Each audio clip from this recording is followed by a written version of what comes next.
This slide is showing us the classification and anatomy of bones. Bones are shaped differently based on where they are in this skeleton and their main function. So let's look at the different ones on this diagram. The first most common one is referred to as a long bone, and it has a greater length than width. So this is a large amount of the bones. The one seen on this diagram is the femur, a great example of a long bone. So it includes the upper and lower limb bones. So the femur, the fibula, the tibia, as well as the humerus, the ulna, and the radius. It also includes the metacarpals, phalanges, and the metatarsals, which are a large number of bones that we have in our skeleton. The next type of bone that we have is a short bone. And short bones have nearly an equal length and width. They're not always cube-shaped, but they're close.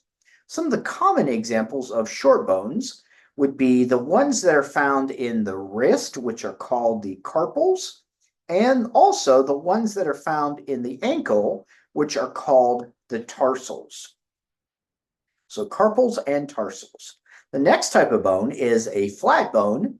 It may not seem flat right away, but the majority of it actually forms a little differently than other bones. So the bones of the skull, a lot of them, especially the skull cap, would be flat bones. So this includes the frontal bone, which is the forehead, the one in the back, which is the occipital bone.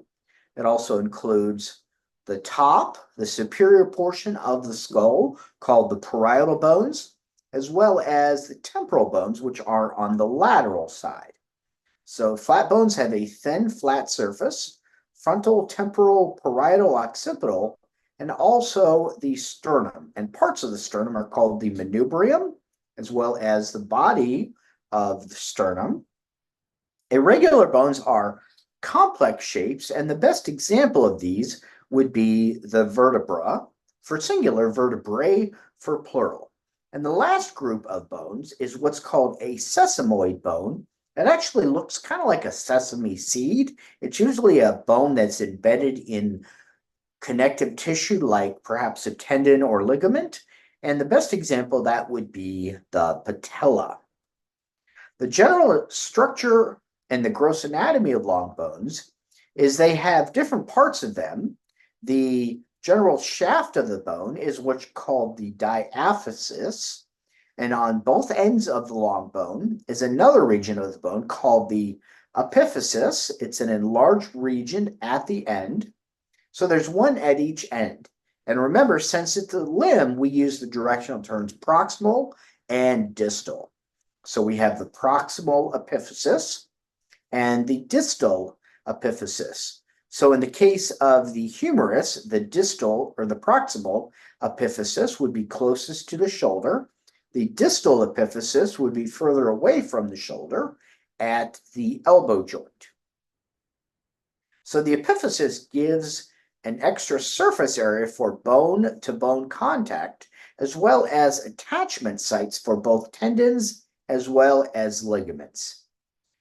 In between the diaphysis and the epiphysis is something called a metaphysis. It's a region between the diaphysis and the epiphysis that contains the epiphyseal plate, which I've already told you is called the growth plate, as well as the epiphyseal line, also called the growth line. And this is what is formed after there is complete closure of the epiphyseal plate. So general structure also of the long bone includes articular cartilage. We've already discussed that is hyaline cartilage covering the epiphyses. It's very important because it reduces friction. It also absorbs shock in movable joints. And sometimes people with arthritis, that articular cartilage will start to wear out, and in severe cases, there can be bone-on-bone contact. within the diaphysis is called the medullary cavity. The medullary cavity is a hollow cylindrical space in the diaphysis, because after all, remember that one of the functions of bones is hematopoiesis, which I think I put an extra I actually in there. But that means red blood cell production. In adults, this is yellow bone marrow. As we begin developing in utero and as an embryo and then a fetus, and as a newborn, our long bones will have a lot of red bone marrow. But that starts to change as we age. It becomes yellow bone marrow, which contains fats, which are lipids. There is an outer membrane called a periosteum and an inner membrane lining the medullary cavity, which is called the endosteum. This diagram will show you the gross anatomy of the long bone. We can see the proximal epiphysis as well as the distal epiphysis shown here on both the image of the model on the left, the cadaver bone in the middle, and the drawing that's on the right-hand side of your slide. On the ends of those long bones, we can see the articular cartilage that's shown. In the center of the bone, the shaft is the diaphysis. Within that diaphysis is the medullary cavity, which contains yellow and red bone marrow in children or newborn babies and in uterus development. And then between the epiphysis and the diaphysis is the metaphysis. The epiphyseal line is visible because this is after a person has reached full mature growth, somewhere between age 18 and 21. The epiphyseal line is left over where there was an epiphyseal plate during development. Also shown in this image is the difference between spongy bone, which is found in the epiphysis, as well as compact bone located in the periphery. Lining the medullary cavity is the endosteum. The outer membrane is called the periosteum.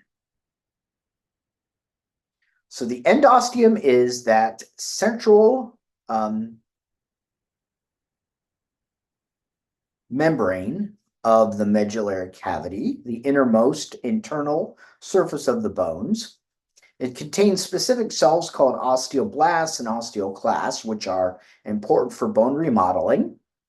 The outer membrane, which covers the external surface, is called periosteum, except where the articular cartilage is found, which is, remember, on the proximal and distal epiphyses. And it is dense, irregular connective tissue.